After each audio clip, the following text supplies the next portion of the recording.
How are you? I think you are well by the grace of Almighty. Welcome to my channel. আজকের লেসনটা তোমাদের অষ্টম শ্রেণীর ইংরেজি বইয়ের এক্সপিরিয়েন্স 6.3.7। তুমি যদি আগের লেসনগুলো না দেখে থাকো তাহলে উপরে আই বাটনে ক্লিক করে প্লেলিস্টে গিয়ে দেখে আসতে পারো। কি বললো? Dear students, you have already learned the features of formal and informal texts. You have also come to know their examples and their purposes.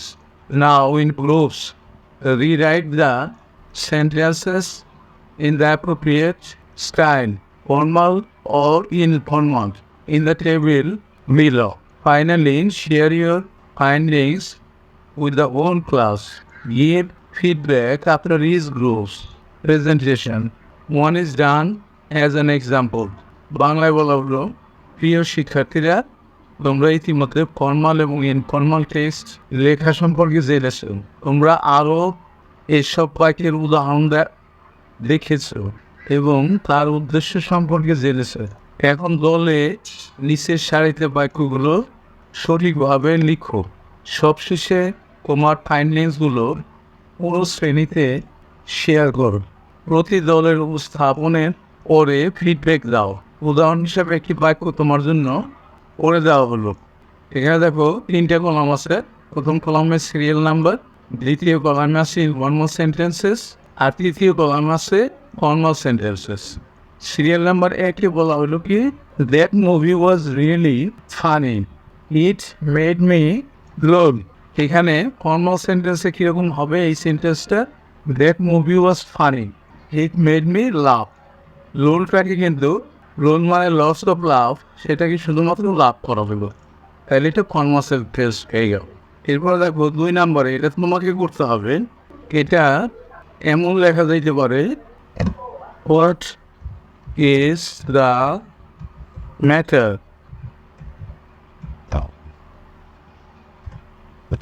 at hand। এইভাবে দেওয়া যেতে পারে ফর্মালে। এরপরে 3 নম্বরটা কি আছে? এটা ইনফর্মালটা নাই, ফর্মালটা আছে। তোমাকে ইনফর্মালটা লিখতে হবে। ফর্মালটা আছে hello, are you all right. তাইলে ইনফর্মালটা কেমন হতে পারে? এরকম দিতে পারো তুমি, হে আও আর ইউ ডুইং, এইভাবে দিতে পারো। এরপরে 4 নম্বর আছে কি, ইনফর্মালটা দেওয়া আছে গিভ মি ইয়ার পেন। ফর্মালে তুমি এটা কীভাবে দিতে পারো? Kindly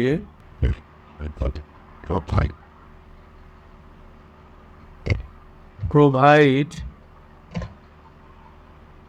me with your pen। এইভাবে তুমি ফর্মাল সেন্টেন্সটা লিখতে পারো।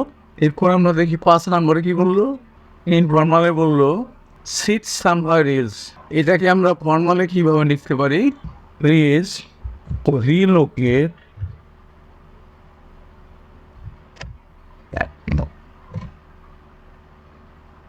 to a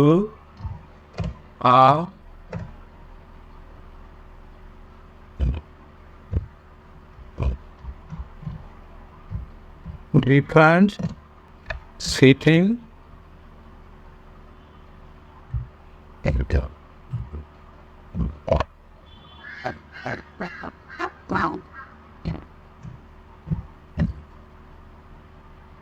arrangements। এইভাবে আমরা দিতে পারি please relocate to a different sitting arrangement. এরপরে 6 নম্বরে ইনফর্মালটা লিখতে হবে। ফর্মালটা এখানে লেখা আছে, কি লেখা আছে? I am writing to you because I am having difficulties with my homework and hope you can help me. এটা ফর্মালে আছে। তাইলে ইনফর্মালে কী লিখতে পারো? ইনফর্মালে কীরকম লেখা যাইতে পারে? I thought I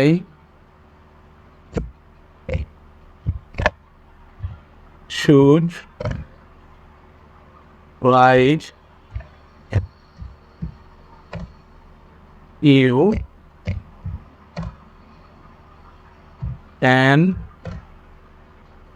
email found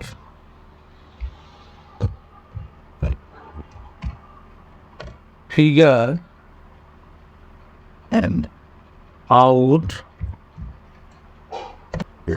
this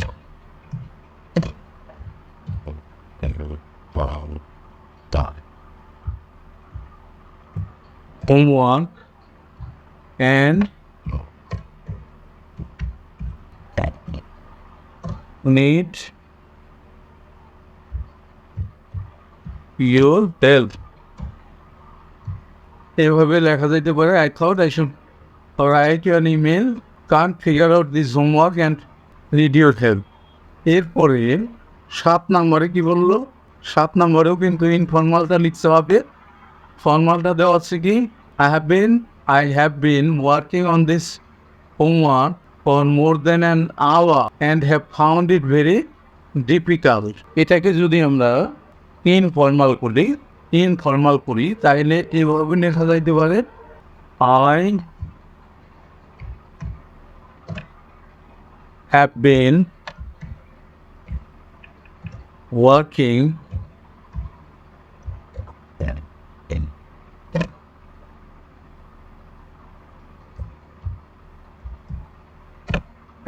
more than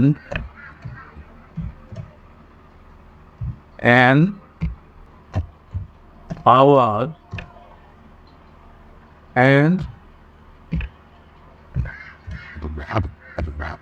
and is still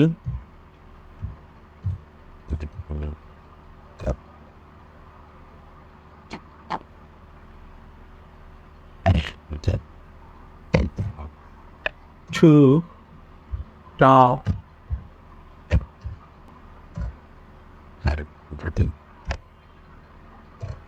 for me. Have been working more than an hour and it's still too tough for me. এটা ইনফর্মাল হতে পারে। এরপরে 8 নম্বরটা কি বললো? 8 নম্বরটাও ইনফর্মাল লিখতে হবে। ফর্মাল লেখা আছে, কি লেখা আছে? Thank you for your help, তোমার সহায়তার জন্য ধন্যবাদ। এটাকে ইনফর্মালে এভাবে লেখা যেতে পারে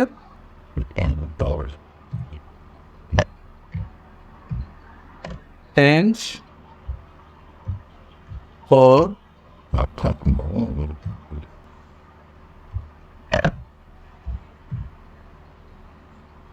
অ্যাসিস্ট্যান্স।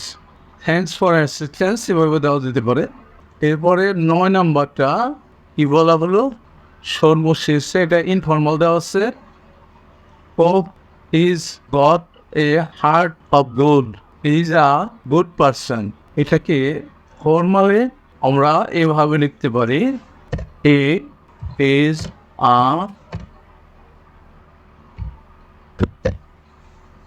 good and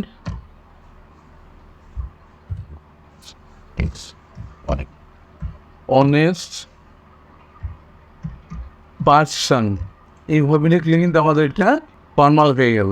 এরই সাথে কিন্তু আমাদের আজকের লেসনটা শেষ হয়ে গেল। অবশ্যই তোমরা পরবর্তী লেসন দেখবা। See you next.